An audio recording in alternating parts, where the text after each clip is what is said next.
5 जुलाई को कराची के इलाके लियारी आगरा ताज में एक 5 मंजिला रिहायशी इमारत जमी बोस होने से 27 हलाकतें हुई।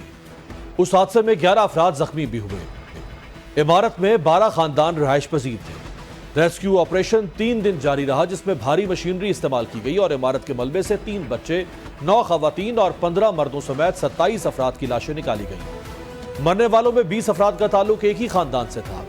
रेस्क्यू हुकाम के मुताबिक एक 3 माह की बच्ची हैरानकुन तौर पर महफूज रही, जिसे सिर्फ मामूली सी खराशी आई। उस सहने से मुतासरा खानदानों पर क़यामत टूट पड़ी, जबकि तबाहशुदा इमारत के साथ वाली इमारत की सीढ़ियां भी गिर गई। इंतजामिया के मुताबिक लियारी में 22 इमारतें मखदूश करार दी गई हैं, जिनमें से 14 को खाली करा लिया गया, जबकि दीगर इमारतों को खाली करवाने के लिए कोशिशें जारी हैं। याद रहे कि लियारी में कसीरुल मंजिला इमारत मुनहदिम होने का यह पहला वाक़या नहीं, बल्कि गुज़श्ता 5 सालों के दौरान इमारतें मुनहदिम होने के 4 बड़े वाक़यात रूनुमा हो चुके हैं।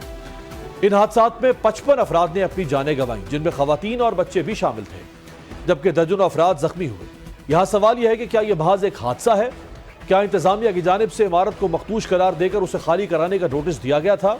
क्या बिल्डिंग कंट्रोल अथॉरिटी मुनहदिम होने वाली इमारत की बाकायदा इंस्पेक्शन करता रहा? क्या इमारत की तामीर के वक्त तमाम कानूनी तकाजे पूरे किए गए थे? अगर सब कुछ ठीक था तो सिंध बिल्डिंग कंट्रोल अथॉरिटी ने मज़कूरा इमारत के बिल्डर और ठेकेदार के खिलाफ मुकदमा क्यों दर्ज करवाया? जो हकाइक मंजर आम पर आ रहे हैं, उनसे ऐसा लग रहा है कि लियारी में गिरने वाली रिहायशी इमारत के हवाले से इंतजामिया ने संगीन गफलत बरती। लियारी में गिरने वाली इमारत के मामले में सरकारी गफलत का इंकशाफ हुआ है।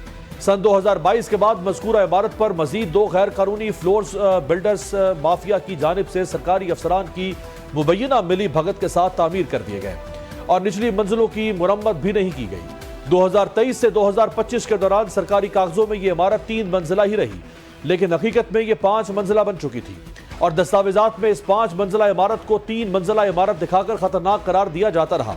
अफसोस के इस गफलत पर ज़िला इंतजामिया और पुलिस ने भी अपनी आंखें बंद किए रखी।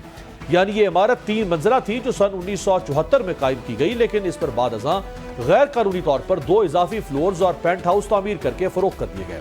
हालांकि इमारत का सतून मजीद 2 मंजिलों का बोझ उठाने के काबिल नहीं थे। इंस्पेक्शन टीम ने बिल्डिंग को खतरनाक तो करार दिया, लेकिन इजाफी फ्लोर्स तोड़ने के लिए कोई इकदाम न किए, जबकि बिल्डिंग के तहखाने में सीवरेज का पानी जमा होता रहा।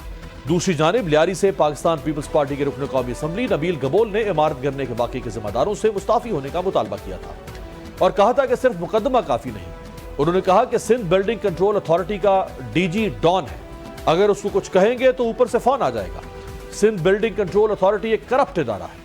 बाद सिंध हुकूमत ने लियारी में इमारत गिरने के साहने पर सिंध बिल्डिंग कंट्रोल अथॉरिटी के सरबराह को मुअत्तल करते हुए लवाहिकीन के लिए फीकस 10 लाख रुपए इमदाद का ऐलान किया।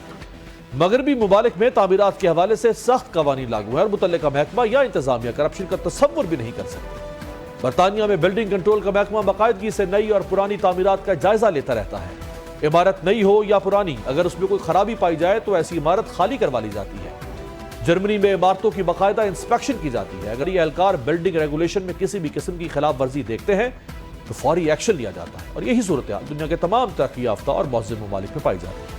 लेकिन पाकिस्तान में सूरत हाल क्या है, उसका नतीजा या उसका सबूत यह है कि यहाँ आए रोज़ इमारतें ज़मीन बोस होती रही।